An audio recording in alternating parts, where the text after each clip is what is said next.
Bonjour à tous, bienvenue au domaine pour une nouvelle vidéo. Aujourd'hui je vais répondre à une question simple qui m'a été posée en commentaire.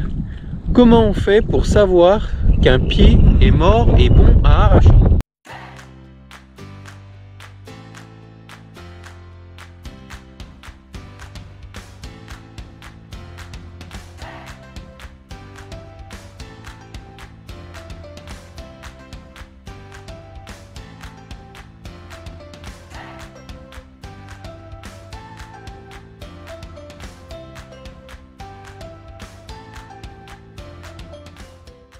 Dans cette vidéo, je vais répondre tout simplement à cette question uniquement. Je ne vais pas vous parler des différentes maladies, de leur mode d'action, si c'est un champignon, un phytoplaste, toutes ces choses-là. Non, je reviendrai là-dessus de manière plus détaillée dans une vidéo quand ce sera la saison de vous montrer les maladies. Je voulais le faire cet été. J'ai pas pris le temps de vous le faire, donc là je vais essayer de vraiment prendre le temps de le faire cet été 2022. Vous dites oui, mais pourquoi cet été? Et bien tout simplement parce que c'est l'été que l'on voit tous les symptômes sur feuilles, que l'on voit facilement les symptômes sur bois, et on arrive le mieux à distinguer les différentes maladies de bois. Je peux citer les noms, on en a 4 principales. Vous avez l'esca qui fait vraiment beaucoup de mal, le bois noir et la flavescence qui ont des symptômes à peu près similaires, pour ne pas dire identiques. Et puis vous avez une dernière maladie de bois qui fait aussi mourir les pieds, qu'on a là sur la parcelle où je suis. On n'en a pas beaucoup, j'en ai pas trouvé, ou du moins peut-être qu'il y en avait, mais que les symptômes une fois les feuilles perdues à cette époque là peuvent plus faire penser à d'autres maladies. Donc voilà, je vous montrerai pas parce que soit j'en ai pas trouvé, soit ça ressemblait trop à d'autres maladies, donc j'ai pu confondre, même si ça se confond pas, hein, c'est des symptômes qui sont vraiment différents, mais à l'état de la végétation actuelle, on peut les confondre. Le typiose, donc cette dernière maladie dont je vous parlerai pas. Je vous parlerai pas parce que j'ai pas trouvé de symptômes directs. Peut-être que certains reconnaîtront pour ceux qui suivent les vidéos sur la chaîne. Je suis sur notre parcelle qui s'appelle La Garde, hein, c'est le petit cadastral.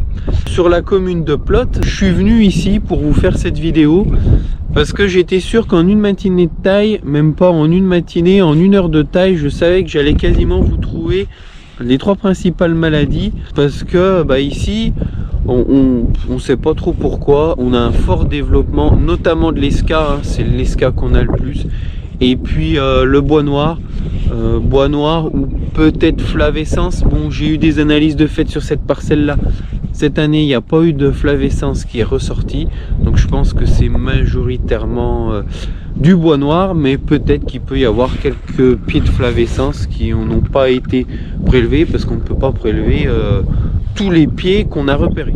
Là, comme je vous le disais, donc c'est une parcelle qui est assez marquée pour ces maladies. Là j'ai 70 arbres. Je pense, pour l'instant j'ai pas fini de tailler, puis j'ai pas fait le compte, je tiens pas le compte, je les marque et je passe compter uniquement après pour affiner ma commande de greffe au pépiniériste. Je pense que je vais dépasser les 200 pieds, ce qui fait dans les quelque chose comme 300 pieds hectares à changer. Ça commence à faire du monde. Bon, malheureusement c'est comme ça. On a qu'à regarder la vigne crevée. Il n'y a pas de traitement alternatif. Bon, ça y est, je commence à me disperser. Je voulais faire une vidéo courte, elle va être un petit peu plus longue, mais je vous parle pas des traitements, de toute façon il n'y en a pas. Donc voilà, il faudra les changer. Donc je vous mets la vidéo où il m'avait été posé cette question: comment on fait pour savoir qu'un pied est mort? C'était dans la vidéo arrachage, où on arrache les pieds de vigne. Allez, je me centre sur cette question. Donc je vais vous montrer les symptômes qui peuvent rester une fois le feuillage tombé, une fois la vigne au repos. On peut les voir, on voit que les pieds sont morts ou pas très vivants, ils sont pas forcément complètement morts, ils peuvent avoir encore un petit peu de sève, un petit peu de vie, mais malheureusement même ceux qui ont un petit peu de vie, dans la grande majorité des cas, ne se réveilleront pas au printemps, ou s'ils se réveillaient au printemps, ils seraient vraiment en petite forme, donc on n'a aucun intérêt à les garder. C'est uniquement une perte de temps, et en plus pour certaines maladies, comme je vais vous expliquer, on a une obligation d'arrachage. Donc voilà un petit peu pour l'introduction. Je vous montre déjà, avant de vous montrer un pied malade, et à quoi ressemble un pied en bonne santé l'hiver. Donc un pied en bonne santé. Voilà, déjà il a du bois dessus, hein. Bon, après ça peut être trompeur, hein, parce qu'on a des pieds qui sont morts de l'esca, qui ont beaucoup de bois mais qui sont complètement secs. Bon, là en l'occurrence on a un joli pied, le bois n'est pas sec. En général le bois est plutôt marron de cette couleur. Après on peut avoir quelques bois un petit peu plus clairs, vous voyez, qui ont un petit peu moins bien aouté, mais on voit que le bois est quand même bien aouté, mais il prend des couleurs un petit peu plus claires. Bon, alors ça c'est tout à fait normal. On voit bien le bois, il est dur, hein, il craque. Donc ça c'est un bois qui est vraiment joli. La seule différence c'est que bon, voilà, petite différence de couleur. Mais ça c'est la nature. Mais c'est vrai que d'une manière générale on a plus des bois un petit peu de cette couleur. Alors effectivement on peut avoir des bois un petit peu plus noirs, par exemple quand les feuilles restent accrochées dessus, coincées dessus, ça a tendance à pourrir, ou si on a laissé un raisin, voilà, ça vient foncer un petit peu le bois. Il peut avoir été un petit peu abîmé en contact avec le piquet, voilà, vous voyez par exemple. Mais bon, ça c'est vraiment anecdotique. Une majorité, les bois sont comme ça. Donc maintenant je vais vous montrer les trois grandes classes de causes de mortalité, avec notamment en premier l'esca, en deuxième bois noir, flavescence, parce que à ce stade là, sauf avec une analyse, on peut distinguer les deux maladies que par analyse, donc là je peux pas vous dire exactement ce que c'est. Et puis aussi tout simplement une mort qui me semble naturelle pour certains pieds. Là on voit bien, juste devant moi ici, c'est un pied qui est mort de l'esca. Alors ça se voit plutôt de loin, je sais pas si on le verra bien à la caméra. Mais là le bois, on voit de loin, il est tout noir. Chose caractéristique qu'il faut qu'on peut le reconnaître de loin, c'est tous ces pétioles et vrilles qui sont complètement desséchés, qui restent sur le pied et qui pendouillent. Ça c'est assez caractéristique. Là vous voyez le pied malade, comparé à un pied sain. Là le bois il est bien marron. Il n'y a rien de particulier qui reste accroché, si ce n'est bon les vrilles, mais vous voyez les vrilles ne sont pas desséchées. Donc ça c'est un pied où tout va bien. Et puis ça je vais vous le montrer, je vais couper, mais je suis sûr, avant d'y toucher, je suis sûr que celui-là il est complètement mort. Tout ce qui reste, les pétioles, les vrilles qui sont desséchées comme ça, c'est parce que ça c'est un pied qui est mort en plein milieu de l'été, juste au moment de l'aoutement ou juste après. Je dirais juste après parce qu'on voit il a commencé à aouter sur les plus gros rameaux, mais il a dû être mort courant août celui-là, et il s'est progressivement desséché. Voilà, donc là je vais couper pour débarrasser les branches, qu'on puisse les brûler. Donc vous allez voir, hein, tout va être sec, je me fais pas trop d'illusions. Hop, vous voyez là, hop, c'est bien marron, donc là il n'y a plus rien de vivant.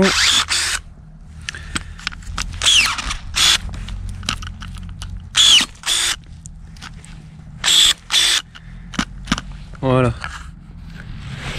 Et puis le dernier bois, peut-être un petit peu plus vert. Bon, celui-là vous voyez il est encore légèrement vert, mais on voit c'est pas un vert franc. Ça c'est quelque chose qui d'ici quelques semaines, d'ici le printemps, va être complètement sec. Donc là la seule chose à faire c'est sortir la bombe de peinture, lui peindre la tête et revenir pour l'arracher. Autre caractéristique d'un pied malade, hein, que ce soit les différentes maladies, mais surtout bois noir et flavescence, les raisins restent, ils se dessèchent, et voilà, on les retrouve à l'automne. Donc ça c'est caractéristique quand les raisins restent comme ça, d'un pied qui est soit mort, soit en train de mourir. Donc là un exemple de bois noir ou flavescence, hein. Donc là on voit par contre celui-ci, vous voyez il est dans un état, il est complètement noir. Alors déjà il n'y avait pas beaucoup de bois, hein, vous voyez. Bon, il y avait quand même une baguette que j'ai coupée. Voilà, on est passé avant pour couper les arcures. Donc voilà, il y avait bien une baguette, mais on voit ça n'a pas fait tant de bois que ça. Un petit peu, ça a réussi à pousser un petit peu sur le bout de la baguette, mais sur le pied il n'y a quasiment rien qui est poussé. Et puis on voit, hein, il a quasiment complètement séché. Le bois est complètement noir. Là on voit il n'est pas tout à fait sec, hein, mais c'est encore légèrement vert, mais c'est plus jaunâtre. Donc ça repartira jamais. Voilà, donc ça sert à rien de le garder. En plus, vous voyez, c'est un pied qui a été identifié avec de la jaunisse. Donc celui-là, on a obligation de l'enlever. C'est un pied qui a été marqué, voilà, dans une des vidéos avant les vendanges, je vous parlais qu'on faisait des prospections pour la flavescence. Et ben ça, c'est un pied qu'on a marqué pendant ces prospections. C'est pas forcément de la flavescence, hein, ça peut être du bois noir. Les symptômes sont à peu près identiques. Bon là, il se trouve que cette année, on doit plus être sur du bois noir, étant donné que sur la parcelle, là, les analyses qui ont été faites n'ont pas trouvé de flavescence. Bon, ce pied n'a pas été analysé parce que je sais s'ils ont été analysés parce qu'il y a un point de peinture qui a été fait dessus. Là, il n'y a pas eu de peinture de mise. Bon, voilà, il n'y a pas de certitude du coup, mais cette année, on n'a pas de flavescence, donc il y a de fortes chances que ce soit uniquement du bois noir. Mais comme ce sont des maladies qui sont semblables, le bois noir et la flavescence, pour les deux, c'est un phytoplasme, donc c'est une cellule simplifiée qui vient s'attaquer au bois. Il n'y a pas vraiment de...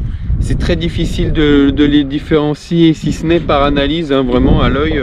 On peut avoir des pieds de bois noir qui ressemblent vraiment à de la flavescence et vice versa, de la flavescence qui peut ressembler à du bois noir. Donc il faut pacifier.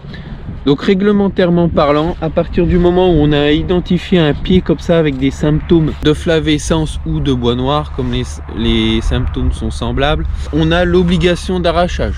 Donc ça, c'est vraiment une obligation, c'est un arrêté préfectoral. Si on ne le fait pas, c'est un délit. Alors je sais pas si c'est un délit pénal, je sais que les traitements, il me semble, je vérifierai, mais je crois que c'est un délit pénal. Donc bon, faut éviter de s'amuser à ça. Déjà, réglementairement parlant, c'est un coup à se prendre des amendes, être emmerdé, aller au tribunal. Donc pour un pied de vigne, ça en vaut pas forcément la peine. Et puis là, comme vous pouvez le voir, alors la couleur est un petit peu différente. La boue, certes, ça fait noir, mais la texture du bois est différente. Là, c'est pas lié à un dessèchement direct parce que le pied meurt comme avec l'esca. L'esca, le pied meurt, il se dessèche, donc le pied devient noir, mais c'est souvent bien plus lisse. Et puis il vient noir vraiment parce que le bois s'est desséché juste avant l'ahoutement.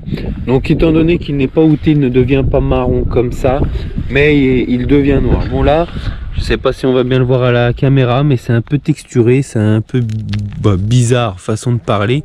Mais voilà, et ça fait un bois un peu texturé parce que ça, c'est un bois qui n'est pas outé.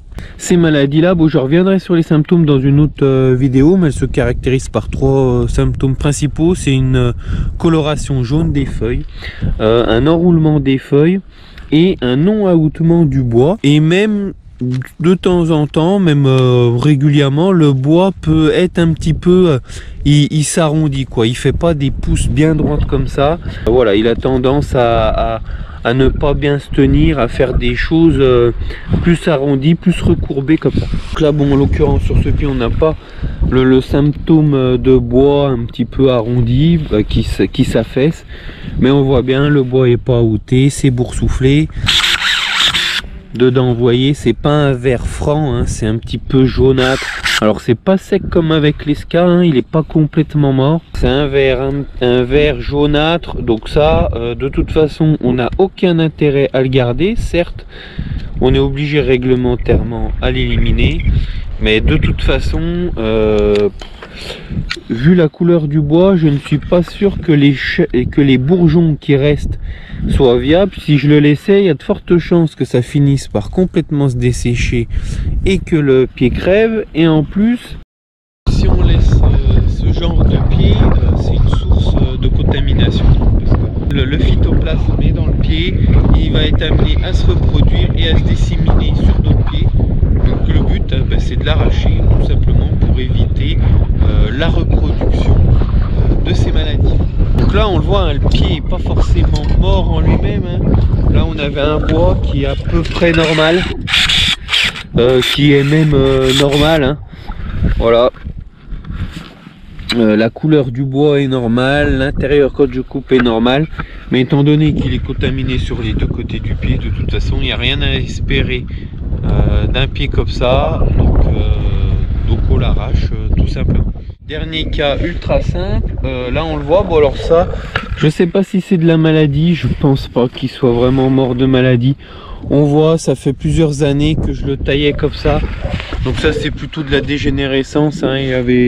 On voit il y avait plus trop de vie, il avait des grosses nécroses.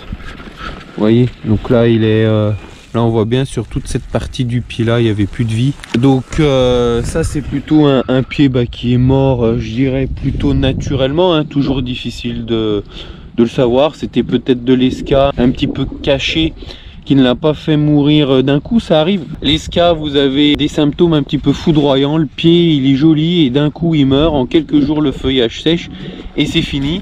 Et vous avez des symptômes un petit peu plus sur du long terme, je dirais, où le bois va perdre en vigueur. On le voit pas forcément jusqu'au jour où le pied commence à bricoler. Voilà, ça peut être soit une mort foudroyante, hein, soit une mort beaucoup plus longue où le pied va mourir sur plusieurs années. Et bon, au départ, ça peut être, on peut croire que c'est juste une baisse de vigueur et il peut être en réalité malade, on ne le sait pas trop. Voilà, celui-là, vu la grosse nécrose qu'il avait, pour moi c'est plus une mort naturelle, je dirais, parce qu'il a été blessé, il y a eu une perte de vigueur. Après peut-être que c'était aussi de l'esca. Mais donc là vous voyez, celui-ci, il est mort d'un coup. On voit là il y avait des petites pousses. Alors soit il a gelé peut-être en plus par dessus, hein, pour histoire de le finir. C'est possible. On voit qu'il avait légèrement démarré au printemps. Il y a quelques petites pousses sèches comme ça qui restent. Et donc il a fini par mourir complètement. Donc ça c'est des cas assez simples, hein. Quand on taille, c'est complètement sec. On voit, il n'y a pas de pousse, il n'y a pas de bois. Donc là, il n'y a pas de question à se poser. On sait qu'il est directement bon à arracher. On sait tout de suite que c'est un pied mort. Donc là, c'est pas compliqué. Un coup de sécateur pour lui couper la tête. Et puis, on laisse le marquage. Un petit coup de peinture.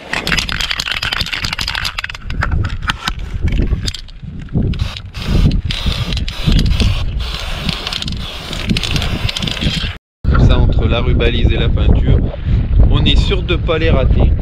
Donc voilà, maintenant vous en savez plus sur comment on fait pour savoir quel pied on doit arracher ou pas, et surtout comment on sait s'il est mort.